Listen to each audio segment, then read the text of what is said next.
Hi everyone, welcome to Impulse Coaching Institute. இன்னைக்கு நம்ம ரொம்ப முக்கியமான ஒரு டாபிக் பற்றி டிஸ்கஸ் பண்ண போகிறோம். என்ன அப்படின்னா வேகன்சி ஆஃப் பிரசிடென்ட். அதாவது குடியரசுத் தலைவர் பதவி அப்படிங்கிறது அன்ஃபார்ச்சுனேட்டாக வேக்கண்ட் ஆயிடுச்சு அப்படின்னா அந்த இடத்த யார் ஃபுல்ஃபில் பண்ணுவாங்க, ஸோ அடுத்து என்ன ப்ராசஸ் நடக்கும் அப்படிங்கிறது தான் இந்த வீடியோவில் நம்ம டிஸ்கஸ் பண்ண போகிறோம். ஸோ ஃபர்ஸ்ட் பிரசிடென்ட் சீட் எப்பப்போலாம் வேக்கண்ட் ஆகும் அப்படிங்கிறத பற்றி நம்ம டிஸ்கஸ் பண்ணலாம். ஸோ தட் இஸ் ஆர்டிகல் 62 விதி 62 படி குடியரசுத் தலைவர் சீட் எப்போல்லாம் வேக்கண்ட் ஆகும் அப்படின்னா பை ஹர் ரெசிக்னேஷன். ஸோ குடியரசுத் தலைவர் தன்னுடைய பதவியை ராஜினாமா பண்றாங்க அப்படின்னா அவங்களுடைய பதவி காலியாகும். Next on his removal by the process of impeachment. அதாவது அவங்க வந்துட்டு பார்த்தீங்க அப்படின்னா தகுதி நீக்கம் செய்யப்பட்டாங்க அப்படின்னா அந்த தகுதி நீக்கத்தின் அடிப்படையில் அவங்களுடைய சீட் அப்படிங்கிறது வேக்கண்ட் ஆகும். Next by death. குடியரசுத் தலைவருடைய திடீர் மறைவுனாலையும் அவங்களுடைய சீட் வேக்கண்ட் ஆகலாம். அடுத்து when their election is declared as void, அதாவது அவங்க தேர்தலில் வெற்றி பெற்றது செல்லாது அப்படின்னு ஏதேனும் தீர்ப்பு வந்துச்சு அப்படின்னா அவங்களுடைய சீட் வேக்கண்ட் ஆகும். மெயினா ரெசிக்னேஷன், இம்பீச்மெண்ட் ப்ராசஸ், தகுதி நீக்கம் செய்யப்பட்டது, திடீர் மறைவு, அல்லது அவங்க தேர்தலில் ஜெயிச்சது செல்லாது அப்படிங்கிற மாதிரி ஏதேனும் தீர்ப்பு வந்துச்சு அப்படின்னா இந்த 4 கேசஸ்ல தான் ஒரு பிரசிடென்டோடைய சீட் அப்படிங்கிறது இந்தியாவில் வேக்கண்ட் ஆகும். பட் இதுல இன்னும் ரொம்ப முக்கியமா நம்ம என்ன ஞாபகம் வச்சுக்கணும் அப்படின்னா expiry of their term. So அவங்களுடைய டென்யூர் பதவிக்காலம் முடிவடையுது அப்படின்னா அப்போ அவங்களுடைய சீட் வேக்கண்ட் ஆகுமா அப்படின்னா அவங்களுடைய சீட் பதவிக்காலம் முடிவடையுது அப்படிங்கும் போது நாம பிஃபோர் 6 months, அதுக்கு 6 மாசம் முன்னாடி நம்ம என்ன பண்ணிடுவோம் அப்படின்னா தேர்தலுக்கு ஆயத்தமாயிருவோம். ஸோ அவங்களுடைய பதவிக்காலம் முடிவடைகிறதுக்கு 6 மாசத்துக்கு முன்னாடி இருந்தே தேர்தலுக்கு ஆயத்தமாகி கரெக்டாக பதவி முடிகிற நேரத்தில் தேர்தல் வச்சு அடுத்த குடியரசுத் தலைவரை நம்ம தேர்வு செஞ்சிருவோம். ஒருவேளை இதுல ஏதாவது டிலே ஆகுது அப்படின்னா தட் இஸ் இவங்களுடைய பதவிக்காலம் முடிவடைஞ்சாலும் அடுத்த குடியரசுத் தலைவர் டேக் சார்ஜ் எடுத்துக்கிற வரைக்கும், பதவி ஏற்றுக்கிற வரைக்கும் அவங்க இப்போ இருக்கக்கூடிய குடியரசுத் தலைவர் அந்த பதவியில தொடரலாம். ஸோ யூஸ்வலாக 6 monthsக்கு முன்னாடியே அவங்களுடைய பதவிக்காலம் டென்யூர் கம்ப்ளீட் ஆகிறதுக்கு 6 months முன்னாடியே நம்ம எலெக்ஷன் ப்ராசஸ் ஸ்டார்ட் பண்ணிடுவோம். ஒருவேளை அது ஏதாவது ஸ்டார்ட் பண்ண முடியல, அவங்களுடைய டென்யூர் முடிஞ்சிருச்சு, பட் இன்னும் அடுத்த குடியரசுத் தலைவரை ஏதாவது சம் கேசஸ் நம்மளால செலக்ட் பண்ண முடியல அப்படின்னா எந்த ப்ராப்ளமும் இல்லாம த பிரசன்ட் பிரசிடென்ட்டே அடுத்த குடியரசுத் தலைவர் பதவி இருக்கிற வரைக்கும் அந்த குடியரசுத் தலைவர் பதவியில தொடருவாங்க. இதுக்கும் நம்மளுடைய கான்ஸ்டியூஷன் டென்யூர் அப்படிங்கிற கான்செப்ட் கீழே சொல்லியிருக்கிறாங்க. ஸோ அதனால அவங்களுடைய பதவிக்காலம் நிறைவடைவது அப்படிங்கிறத நம்ம வேகன்சிஸாக கன்சிடர் பண்ணிக்க மாட்டோம். So other than this resignation, impeachment, sudden death or election வாய்டாக டிக்ளேர் பண்ணப்பட்டிருந்தா மட்டும்தான் அவங்களுடைய சீட் வேக்கண்ட் ஆகுது அப்படின்னு சொல்லி நம்ம முடிவெடுப்போம். அப்படி ஒரு குடியரசுத் தலைவருடைய பதவி காலி ஆகுது அப்படின்னா ஆட்டோமேட்டிக்கா என்ன ஆகும் அப்படின்னா vice president will act as the president. துணை குடியரசுத் தலைவர் பொறுப்பு குடியரசுத் தலைவராக பதவி வகிப்பார்கள். இந்த இடத்துல ரொம்ப முக்கியமா நம்ம தெரிஞ்சுக்க வேண்டிய பாயிண்ட் என்ன அப்படின்னா vice president only will act as a president. பொறுப்பு குடியரசுத் தலைவராக மட்டுமே இருப்பாங்களே தவிர will not become a full time president. முழு நேர குடியரசுத் தலைவராக அல்லது முழு குடியரசுத் தலைவராக மாறிவிட மாட்டாங்க. ஓகே, ஒன்லி பொறுப்பு குடியரசுத் தலைவராகத்தான் இருப்பாங்க. அப்படின்னா என்ன அர்த்தம்? அடுத்த பெர்மனண்டான பிரசிடென்ட்டை எலெக்ட் பண்ணி முடிக்கிற வரைக்கும் இவங்க என்ன பண்ணுவாங்க, அந்த பிரசிடென்ட் போஸ்டிங்ல இருப்பாங்க. அடுத்த பிரசிடென்ட்டை எலெக்ட் பண்ணி முடிச்சதுக்கு பிறகு அகைன் இவங்க என்ன பண்ணுவாங்க, தன்னுடைய வைஸ் பிரசிடென்ட் சீட்டுக்கு போயிருவாங்க. அந்த புதுசா தேர்வு செய்யப்பட்ட குடியரசுத் தலைவர் 5 years டென்யூர், அந்த 5 ஆண்டு காலத்தை முழுமையாக ஆட்சி கம்ப்ளீட் பண்ணிடுவாங்க. அப்படி பிரசிடென்ட் சீட் வேக்கண்ட் ஆயிடுச்சுன்னா vice president only will act as a president and will not become the president. துணை குடியரசுத் தலைவர் பொறுப்பு குடியரசுத் தலைவராக மட்டுமே செயல்படுவாரே தவிர முழு நேர குடியரசுத் தலைவர் ஆகிவிட மாட்டார். ஓகேங்களா? ஸோ எது வரைக்கும் இருப்பார் அப்படின்னா பெர்மனன்ட் பிரசிடென்ட்டை நம்ம எலெக்ட் பண்ணுவோம். ஓகேங்களா? வித்தின் பிரசிடென்ட் சீட் வேக்கண்ட் ஆயிடுச்சு அப்படின்னா வித்தின் நெக்ஸ்ட் 6 months, அடுத்த 6 மாச காலத்துக்குள்ளார நம்ம பெர்மனன்ட் பிரசிடென்ட் ஒருத்தரை செலக்ட் பண்ணுவோம். ஓகேங்களா? அதுக்கான எலெக்ஷன் நடக்கும். ஸோ அந்த எலெக்ஷன் நடந்து பெர்மனன்ட் பிரசிடென்ட் செலக்ட் ஆனதுக்கு பிறகு பொறுப்பு குடியரசுத் தலைவராக இருக்கிற வைஸ் பிரசிடென்ட் என்ன பண்ணுவாரு, he will back to his vice president post. அவருடைய வைஸ் பிரசிடென்ட் போஸ்ட்டுக்கு போயிடுவாரு. புதுசா தேர்வு செய்யப்பட்ட குடியரசுத் தலைவர் அடுத்த 5 ஆண்டுகளை ஃபுல்ஃபில்லா என்ன பண்ணுவார் அப்படின்னா கம்ப்ளீட் பண்ணி ரூல் பண்ணி முடிச்சிருவார். ஒருவேளை இப்போ president seat and vice president seat 2 பேர்த்தினுடைய சீட்டுமே சைமல்டேனியஸா வேக்கண்ட் ஆயிடுச்சு. ஃபார் எக்ஸாம்பிள் பிரசிடென்ட் சீட் ஏதோ ஒரு காரணத்துக்காக வேக்கண்ட் ஆயிடுச்சு. ஸோ வைஸ் பிரசிடென்ட்டா இருக்கிறவர் பிரசிடென்ட்டா பொறுப்பு வகிச்சிட்டு இருக்கிறார். இந்த நேரத்துல எலெக்ஷன் அடுத்த 6 monthsக்குள்ளார நம்ம பிரசிடென்ட் எலெக்ஷன் நடத்தி ஆகணும். அப்போ அந்த பிரசிடென்ட் எலெக்ஷன் நடத்தும் போது வைஸ் பிரசிடென்ட்டா இருக்கிறவர் பிரசிடென்ட் எலெக்ஷன்ல கண்டெஸ்ட் பண்ணணும் அப்படின்னு நினைக்கலாம்.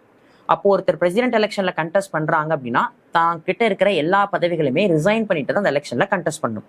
அப்போ வைஸ் பிரசிடென்ட்டா இருந்து இந்த நேரத்துல பிரசிடென்ட்டை ஆக்ட் பண்ணிட்டு இருக்கிறவர் அந்த பிரசிடென்ட் எலெக்ஷன்ல கண்டெஸ்ட் பண்ணணும் அப்படிங்கிறதுக்காக தன்னுடைய துணை குடியரசுத் தலைவர் பதவியை ராஜினாமா பண்ணிடலாம். அப்ப என்ன ஆகும், இந்தியாவில பிரசிடென்ட் சீட்டும் ஏற்கனவே வேக்கண்ட், எலெக்ஷன்ல கண்டெஸ்ட் பண்றதுக்காக வைஸ் பிரசிடென்ட்டும் தன்னுடைய சீட்டை வேக்கண்ட் பண்ணிடுறாரு. அப்போ பிரசிடென்ட் வைஸ் பிரசிடென்ட் இந்த 2 பேர்த்தினுடைய சீட்டும் ஒரே நேரத்துல சைமல்டேனியஸாக வேக்கண்ட் ஆகுது. அப்போ யார் அந்த பதவியில வருவாங்க அப்படின்னா chief justice of India or the chief justice of supreme court. உச்சநீதிமன்றத்தினுடைய தலைமை நீதிபதினு சொல்லக்கூடியவங்க அந்த இடத்துல என்ன பண்ணுவாங்க அப்படின்னா they will act as a president, பொறுப்பு குடியரசுத் தலைவராக பதவி வகிப்பாங்க. அப்போ பிரசிடென்ட் சீட் இல்லைன்னா வைஸ் பிரசிடென்ட் அந்த இடத்துக்கு வராரு. ஒருவேளை பிரசிடென்ட் அண்ட் வைஸ் பிரசிடென்ட் ரெண்டு பேர்த்து சீட்டுமே அந்த டைம்ல வேக்கன்ட் ஆயிடுச்சு அப்படின்னா சீஃப் ஜஸ்டிஸ் ஆஃப் இந்தியா, இந்திய உச்சநீதிமன்றத்தினுடைய தலைமை நீதிபதி அந்த பொறுப்பு குடியரசுத் தலைவர் பதவிக்கு வருவாங்க. ஓகேங்களா?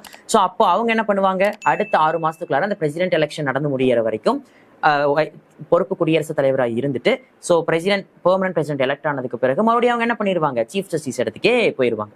ஓகேங்களா? ரைட். ஸோ அப்படி பிரசிடென்ட் இல்லாத போது அந்த போஸ்டிங்க்கு வரக்கூடிய வைஸ் பிரசிடென்டா இருந்தாலும் சரி, இல்லை இவங்க ரெண்டு பேருமே இல்லாத போது அந்த இடத்துக்கு வரக்கூடிய சீஃப் ஜஸ்டிஸா இருந்தாலும் சரி, யார் அந்த இடத்துல டெம்பரரியாக பிரசிடென்டா ஆக்ட் பண்ணாலும் சரி, ஓகேங்களா, அவங்களுக்கு பிரசிடென்ட்டுக்கு உண்டான எல்லா பவர்ஸ் அண்ட் இம்யூனிட்டிஸும் கிடைக்கும். தட் இஸ் குடியரசுத் தலைவருக்கு உண்டான அனைத்து அதிகாரங்களும் துணை குடியரசுத் தலைவராக இருந்து பொறுப்பு குடியரசுத் தலைவராகிறவங்களுக்கும் தலைமை நீதிபதியா இருந்து பொறுப்பு குடியரசுத் தலைவராகிறவங்களுக்கும் அது உண்டு. Even for single second or single minute அவங்க அந்த இடத்துல உட்கார்ந்து இருந்தாங்க அப்படின்னாலும் அந்த இடத்துல அந்த நேரத்துல குடியரசுத் தலைவருக்கு உண்டான எல்லா அதிகாரங்கள், எல்லா ஃபங்க்ஷன்ஸ், எல்லா விதமான இம்யூனிட்டிஸ், எமோல்மெண்ட், சேலரி, அலவன்சஸ் எல்லாமே யாருக்கு கிடைக்கும், குடியரசுத் தலைவருக்கு இருக்கிற மாதிரியே அவங்களுக்கும் கிடைக்கும் அப்படிங்கிறாங்க. ஃபைன். ஸோ அப்போ பிரசிடென்ட் சீட் வேக்கன்ட் ஆயிடுச்சுன்னா வைஸ் பிரசிடென்ட் அந்த டெம்பரரி அந்த இடத்த ஃபில் பண்றாரு. இல்ல ரெண்டு பேர்த்து சீட்டும் வேக்கன்ட் ஆயிடுச்சுன்னா சீஃப் ஜஸ்டிஸ் அந்த இடத்த ஃபில் பண்றாரு. Okay, what about vice president seat? Because president seat vacant ஆயிடுச்சு அப்படின்னா வைஸ் பிரசிடென்ட் அந்த இடத்துக்கு வராரு. அப்போ வைஸ் பிரசிடென்ட் சீட்டை யார் பார்த்துப்பா அப்படிங்கிற ஒரு கொஸ்டின் இருக்கு. பிகாஸ் அவருடைய ரோலை யார் பார்த்துப்பாங்க அப்படின்னு இருக்கு. ஸோ நம்மளுடைய இந்தியன் கான்ஸ்டியூஷனை பொறுத்த வரைக்கும் vice president has no separate powers and function. துணை குடியரசுத் தலைவருக்குன்னு சொல்லி எந்த விதமான தனிப்பட்ட அதிகாரங்களும் கிடையாது. ஓகேங்களா? ஸோ அப்போ வைஸ் பிரசிடென்ட்டுக்கு என்னதான் ரோல் அப்படின்னா, whenever the president seat falls vacant, எப்போலாம் குடியரசுத் தலைவர் பதவி காலியாதோ அப்போலாம் அந்த இடத்துல ஒரு ஆல்ட்ரேஷனுக்காக தான் நம்ம என்ன பண்ணிருக்கோம், வைஸ் பிரசிடென்ட் அப்படிங்கிற ஒரு போஸ்ட்டை செட்டப் பண்ணி வச்சிருக்கோம். அதுக்காக எல்லா சுச்சுவேஷன்ஸ்லையுமே நமக்கு பிரசிடென்ட் சீட் வேக்கன்ட் ஆகாது. அது எப்பயாவது ஒரு சுச்சுவேஷன் நடக்கக்கூடிய ஒரு விஷயம் தான். அப்போ வைஸ் பிரசிடென்ட், அதுக்காக நம்ம வைஸ் பிரசிடென்ட்டுக்கு சேலரி கொடுத்து உட்கார வச்சிருக்க முடியாது சும்மா, இல்லைங்களா? அதனால நம்ம என்ன பண்ணிட்டோம் அப்படின்னா வைஸ் பிரசிடென்ட்டை சேர்மன் ஆஃப் ராஜ்யசபா, மாநிலங்களவையினுடைய தலைவராக நியமனம் பண்ணிட்டோம். அப்போ அதை எப்படி சொல்லலாம் அப்படின்னா vice president is the ex officio chairman of Rajya Sabha. So பார்லிமெண்ட்ல நமக்கு 2 ஹவுஸ் இருக்கு. One is Lok Sabha and another one is Rajya Sabha. அப்படி ராஜ்யசபாவினுடைய சேர்பர்சன், மாநிலங்களுடைய தலைவர் பதவி யாருக்கு தான் இருக்கும் அப்படின்னா வைஸ் பிரசிடென்ட்டுக்கு இருக்கும். அது இப்படி இதை நம்ம எப்படி தான் சொல்லணும் அப்படின்னா vice president is the ex officio chairman of Rajya Sabha. So ராஜ்யசபாவினுடைய மாநிலங்களவையினுடைய தலைவராக யார் செயல்படுவாங்க, துணை குடியரசுத் தலைவர் செயல்படுவாங்க. அப்போ இந்த எக்ஸ் அஃபீஷியோங்கிற வார்த்தைக்கு என்ன அர்த்தம் அப்படின்னா இந்த பதவியினால் அந்த பதவி, விச் மீன்ஸ் யார் துணை குடியரசுத் தலைவர் ஆகிறாங்களோ அவங்க தான் மாநிலங்களவையினுடைய தலைவராக முடியும். ஸோ இன்னைக்கு ஒருத்தர் வைஸ் பிரசிடென்ட்னா இன்னைக்கு அவர் தான் ராஜ்யசபா சேர்மன். ஒருவேளை நாளைக்கு வேற ஒருத்தர் வைஸ் பிரசிடென்ட் ஆகிறாருன்னா நாளைக்கு அவர் தான் ராஜ்யசபா சேர்மன். அப்போ யார் துணை குடியரசுத் தலைவராக இருக்கிறாங்களோ அவங்க தான் மாநிலங்களவைக்கு தலைவராக முடியும். ஓகேங்களா? அப்போ எக்ஸ் அஃபீஷியோ வைஸ் பிரசிடென்ட் போஸ்ட்னாலதான் உங்களுக்கு எந்த போஸ்ட் கிடைச்சது, ராஜ்யசபா சேர்மன் போஸ்ட் கிடைச்சது. அதனால தான் இந்த இடத்துல நம்ம என்ன டேர்ம் யூஸ் பண்றோம்னா எக்ஸ் அஃபீஷியோ, இந்த பதவினால் இந்த பதவி அப்படிங்கிறது அர்த்தம். அப்போ வைஸ் பிரசிடென்ட்டுக்கு செப்பரேட் பவர்ஸ் அண்ட் ஃபங்க்ஷன்ஸ் கிடையாது.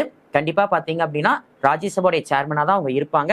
ஸோ பிரசிடென்ட் சீட் வேக்கன்ட் ஆகும்போது வைஸ் பிரசிடென்டா இருக்கிறவர் என்ன பண்ணுவார், பிரசிடென்டா ஆக்ட் பண்ணிடுவார். அப்போ அவர் வகிச்சுட்டு வரக்கூடிய ராஜ்யசபாவினுடைய சேர்மன் சீட் அப்படிங்கிறது தான் வேக்கன்ட் ஆகும். அப்ப அந்த இடத்துல தான் நம்ம என்ன பண்ணணும், யாரோ ஒருத்தர் அந்த பொசிஷன்ல உட்கார வைக்கணும். அதுக்கு தான் நம்ம என்ன பண்ணிருக்கிறோம்னா அவுட் ஆஃப் ராஜ்யசபாவில் இருக்கக்கூடிய 245 மெம்பர்ஸ்ல ஒரு மெம்பர் நாம ஏற்கனவே செலக்ட் பண்ணி அவங்களை என்னவா செலக்ட் பண்ணி வச்சிருக்கிறோம்னா டெபுட்டி சேர்மன் ஆஃப் ராஜ்யசபா, மாநிலங்களவையினுடைய துணைத் தலைவராக தேர்வு செஞ்சிருக்கிறோம். அப்போ ராஜ்யசபாவுடைய சேர்மன் சீட் எப்போல்லாம் வேக்கன்ட் ஆகுதோ அப்போலாம் டெபுட்டி சேர்மன் என்ன பண்ணுவாங்க, ராஜ்யசபாவுடைய சேர்மன் பதவியை அலங்கரிப்பாங்க. ஓகேங்களா? அப்போ ராஜ்யசபால இருக்கிற 245 மெம்பர்ஸ்ல ஒருத்தர் தான் டெபுட்டி சேர்மனா இருப்பாரு. அப்போ வைஸ் பிரசிடென்ட்னு சொல்லக்கூடிய ராஜ்யசபா சேர்மன் பிரசிடென்டா ஆக்ட் பண்ண போயிட்டாருன்னா அந்த ராஜ்யசபா சேர்மன் சீட் வேக்கன்ட் ஆயிடும். அப்ப அந்த இடத்துக்கு யார் வந்துருவா, டெபுட்டி சேர்மனாக ஆக்ட் பண்ணுவாங்க. இந்த இடத்துல நம்ம தெரிஞ்சுக்க வேண்டிய முக்கியமான பாயிண்ட் என்ன அப்படின்னா துணை குடியரசுத் தலைவராக இருக்கிறவங்க தான் மாநிலங்களவை தலைவராக முடியுமே தவிர மாநிலங்களவை தலைவராகிறவங்க எல்லாரும் துணை குடியரசுத் தலைவர் ஆயிட முடியாது. விச் மீன்ஸ் வைஸ் பிரசிடென்டா இருக்கவங்க ராஜ்யசபா சேர்மன் ஆகலாம். ஆனா அந்த ராஜ்யசபா சேர்மன் பதவியை தற்காலிகமா ஒருவேளை டெபுட்டி சேர்மன் அலங்கரிக்கிறார் அப்படின்னா அதுக்காக அந்த டெபுட்டி சேர்மனை நம்ம என்னன்னு சொல்லிட மாட்டோம், வைஸ் பிரசிடென்ட் சொல்லிட மாட்டோம். பிகாஸ் வைஸ் பிரசிடென்ட் போஸ்ட்ல இருக்கிறவங்க தான் என்னவாக முடியும், ராஜ்யசபா சேர்மன் ஆக முடியும். ராஜ்யசபா சேர்மன் ஆகிறவங்க எல்லாருமே வைஸ் பிரசிடென்ட் ஆயிட முடியாது. ஆனா வைஸ் பிரசிடென்ட் சீட் வேக்கண்டா இருந்தா நமக்கு எந்த ப்ராப்ளமும் கிடையாது. பிகாஸ் அந்த வைஸ் பிரசிடென்ட் போஸ்ட்டுக்குன்னு செப்பரேட்டா எந்த விதமான பவர்ஸ் அண்ட் ஃபங்க்ஷன்ஸும் இல்லை.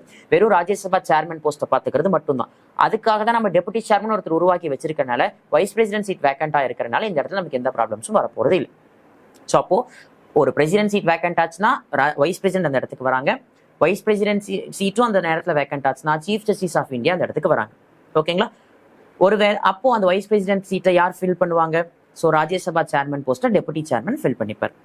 இந்த மாதிரி இன்சிடென்ட்ஸ் ஏதாவது இந்தியாவில் நடந்திருக்கா அப்படின்னா, ஒன்ஸ் இந்தியாவில் இந்த மாதிரி ஒரு இன்சிடென்ட் நடந்திருக்கு. என்ன அப்படின்னா, இன் 1967 1967 இந்தியாவுடைய பிரசிடென்டாக இருந்த ஜாகிர் ஹுசைன் அன்பார்ச்சுனேட்டா இறந்துருவார். அதனால அப்போ வைஸ் பிரசிடென்டா இருந்த வி கிரி என்ன பண்ணுவார் அப்படின்னா, he took charge as the acting president, தற்காலிக குடியரசுத் தலைவராக பொறுப்பு வைப்பார். So within next 6 months president election conduct பண்ணும் இல்லையா? ஸோ அப்படி பிரசிடென்ட் எலெக்ஷன் நடக்கும். ஸோ அந்த எலெக்ஷன்ல யார் கண்டெஸ்ட் பண்ணுவாங்க? வி கிரி கண்டெஸ்ட் பண்ணுவார். அப்போ ஆட்டோமேட்டிக்கா என்ன ஆயிடும் அப்படின்னா, அவர் தன்னுடைய வைஸ் பிரசிடென்ட் போஸ்ட்டை ரிசைன் பண்ணணும். அப்போ இந்தியாவில் ஏற்கனவே பிரசிடென்ட் இறந்திருந்தாங்க, வைஸ் பிரசிடென்ட்டும் தன்னுடைய பதவியை ராஜினாமா பண்ணனால வேக்கண்ட் வைஸ் பிரசிடென்ட் அந்த பிரசிடென்ட் சீட் சைமல்டேனியஸா வேக்கண்ட் ஆயிடுச்சு. ஸோ இதை ஃபுல்ஃபில் பண்ண சீஃப் ஜஸ்டிஸாக இருந்த ஜஸ்டிஸ் இதயதுல்லா அப்படிங்கிறவர் என்ன பண்ணார் அப்படின்னா, இந்தியாவுடைய குடியரசுத் தலைவராக பதவி ஏற்றுக்கிட்டார். ஸோ பதவி ஏற்று பெர்மனன்ட் பிரசிடென்ட் எலெக்ஷன் நடத்தி முடிச்சாங்க. ஸோ அந்த எலெக்ஷன்ல வி கிரி தான் வின் பண்ணினாரு. So V Giri later became the president of India. So Hidayatullah என்ன பண்ணாரு? ஸோ ஆட்டோமேட்டிக்கா மறுபடியும் சீஃப் ஜஸ்டிஸ் இடத்துக்கே போயிட்டார். ஸோ அதுக்கப்புறம் கொஞ்ச நாள் கழிச்சு தான் வைஸ் பிரசிடென்ட்டுக்கு எலெக்ஷன் அப்படிங்கிறத கண்டக்ட் பண்ணாங்க. அப்போ இந்தியாவில் பிரசிடென்ட் சீட் வேக்கண்ட் ஆனது மட்டும் இல்லாமல் வைஸ் பிரசிடென்ட் சீட்டும் வேக்கண்ட் ஆயிருந்த சமயத்தில் சீஃப் ஜஸ்டிஸா இருந்த ஒருத்தர் இந்தியாவுடைய குடியரசுத் தலைவர் ஆயிருக்கிறார் அப்படின்னா அது ஒரே ஒருத்தர் தான். யார் அப்படின்னா, ஜஸ்டிஸ் இதயதுல்லா இந்தியர் 1967.